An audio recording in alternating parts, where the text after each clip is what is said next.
Bonjour à tous, j'espère que ça va. Aujourd'hui on se retrouve pour une vidéo tuto mandala. Vous m'en avez énormément demandé. Donc j'ai décidé de vous en faire un tout en détail en vous expliquant vraiment le plus possible. Donc n'hésitez pas à le reproduire et à m'identifier dedans pour que je puisse le voir. Et si ce genre de vidéo vous plaît, je vous laisse me mettre un petit pouce bleu.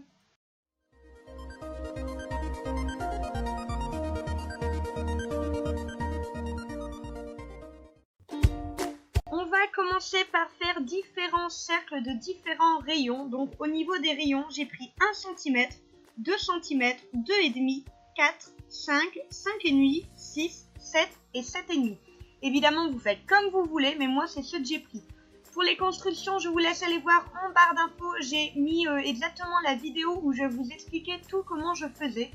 Donc on va commencer tout simplement par faire des sortes de petites pétales de fleurs à l'intérieur, donc qui prennent à chaque fois 2 crans de graduation. Alors on dirait que c'est tout simple, mais c'est loin d'être évident de revenir toujours au point central. Et comme je positionne ma main de façon à ce que vous puissiez voir bien au niveau de la caméra, et bien moi je voyais rien du tout. Donc j'ai fait vraiment au mieux que je pouvais et ensuite on vient remplir les petits contours. Je trouve que c'est quelque chose de très mignon et comme c'est tout petit au milieu, je trouve que c'est vraiment la chose la plus facile à reproduire dans un centre de mandala comme ça. Je viens ensuite placer des petits points toutes les 2 graduations, donc de manière à avoir toujours 1 sur 2 et en fait je viens faire mes grosses pétales. Donc là c'est vraiment tout simple, une fois qu'on a les traits de construction, eh bien on n'a vraiment plus qu'à les suivre. Et ensuite, tout simplement, je vais les remplir comme si c'était des petites feuilles, des petites plantes, etc. Je fais en sorte que mes traits ne soient pas trop réguliers parce qu'une fleur, ça ne l'est pas.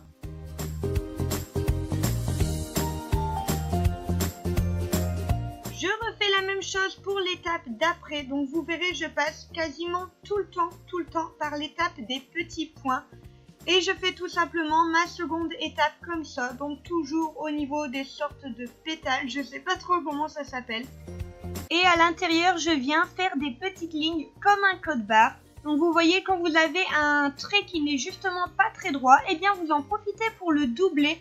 C'est ce qui permet de faire du coup un petit détail ni vu ni connu et ça évite de tout foirer son dessin juste parce que les lignes droites, et bien c'est franchement pas évident à faire. Donc on fait ça tout du long ensuite.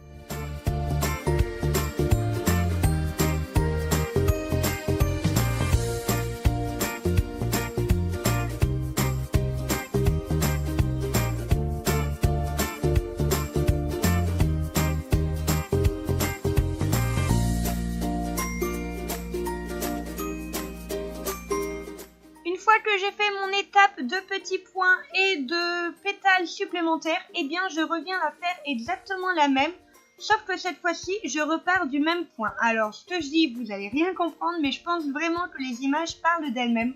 En fait, tout simplement, j'ai fait une double pétale à chaque fois. À l'intérieur, je viens faire des petits traits, mais cette fois-ci dans l'autre sens, pour vraiment contraster avec les petits codes barres que l'on a fait juste avant.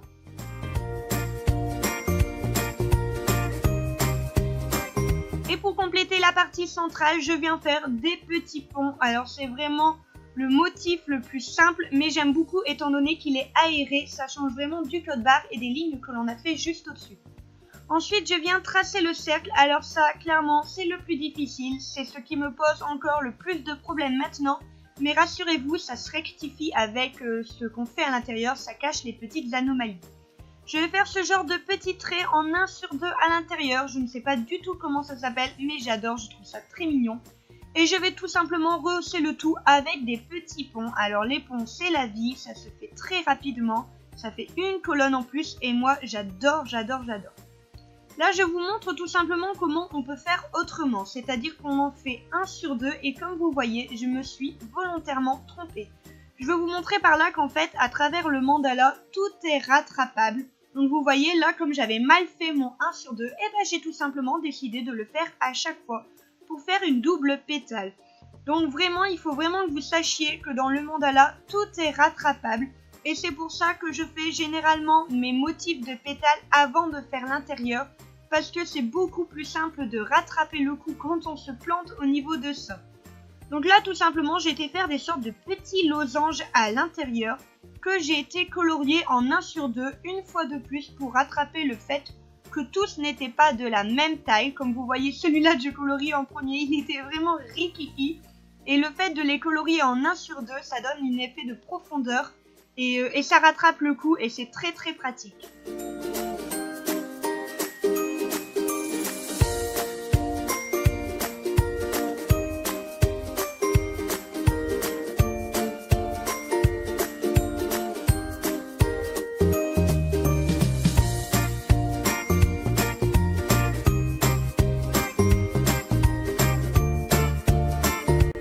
Je viens décorer mon prochain pétale avec des bébés pétales, on va dire ça comme ça. J'adore ce motif, je pense que dans mes mandalas, si vous avez l'habitude de les voir, vous le voyez à chaque fois. Je l'adore, je le trouve vraiment très travaillé, alors qu'en fait, c'est tout simple à faire. Mais en fait, le mandala, c'est ça, c'est beaucoup de petites formes et c'est juste le fait de les faire en répétition qui font absolument tout.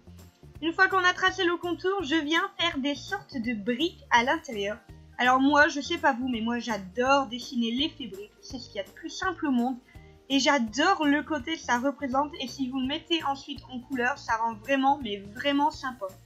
Et quand c'est terminé, je retourne à mes petits ponts, mais cette fois-ci je les fais très serrés et très hauts. En fait, j'utilise vraiment la taille qu'on avait prévue pour cet effet. N'hésitez pas à tourner votre feuille, moi c'est vrai que c'est comme si vous ne l'aviez pas vu étant donné que je ne l'ai pas montré à la caméra, que je coupais, mais je tourne mon cahier dans tous les sens pour que ce soit vraiment plus facile à faire. Ensuite, on pose sa griffe et c'est terminé.